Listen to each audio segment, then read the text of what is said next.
I'm a little nervous today because Bill had to report to work today, and many of you know my husband is a school teacher. He teaches high school, and he doesn't have a choice whether or not he goes to work. As long as there are kids at the school, he has to report to the school for work. We don't know how many students will take advantage of online learning, which is available to the Harrisonville School District. But even if there's a couple of kids at school who are in his classes, he has to be there. I understand a lot of the angst that parents are going through on both sides of the argument. Kids need socialization. Learning is better when it's one-on-one in a school environment versus online learning. Plus, I understand that online learning is very stressful for the parents. It's not something that the parents are used to doing, and they want their kids to be in school. However,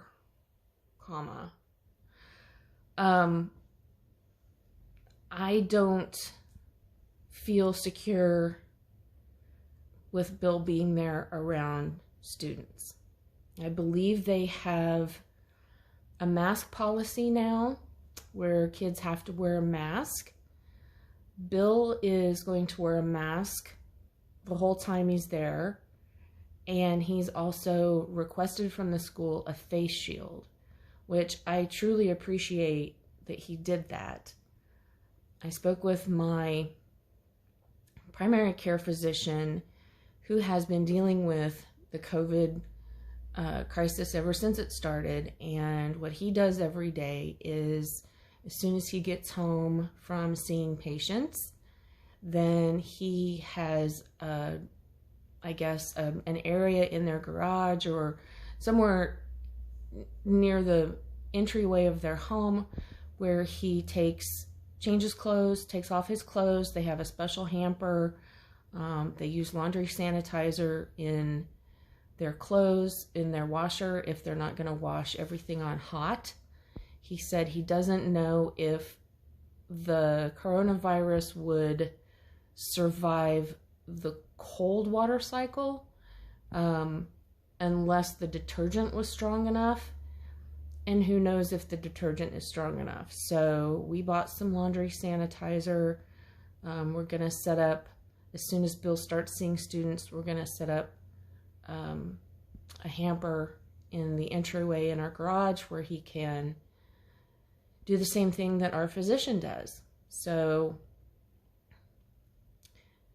Bill says as the flu season comes up, there are so many people who can't afford to take off work, so they give their kids Tylenol and ship them off to school, and the kids come to work sick. And even though they might not have a fever, they are still sick and contagious.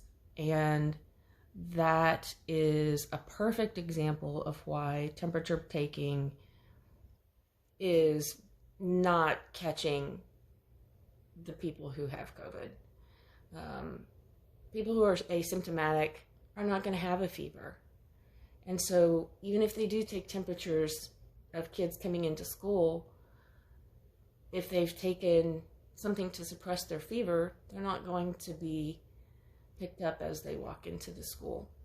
But as the Tylenol wears off, but whatever. So I'm nervous. He doesn't have students until the 24th. And I don't necessarily feel insecure about him being there until he has students. So I kind of expect things to last for a little while.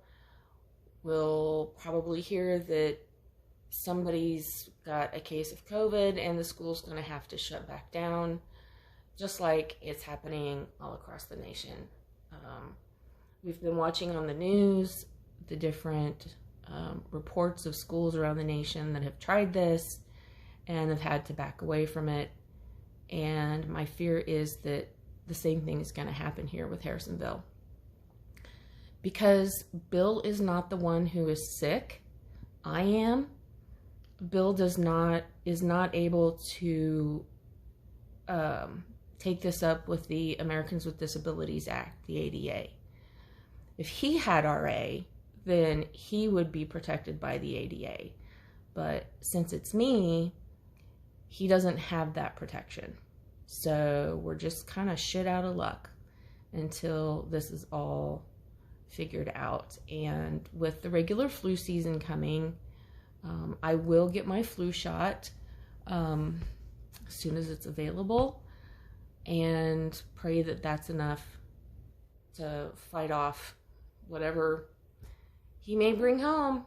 So keep your fingers crossed, people.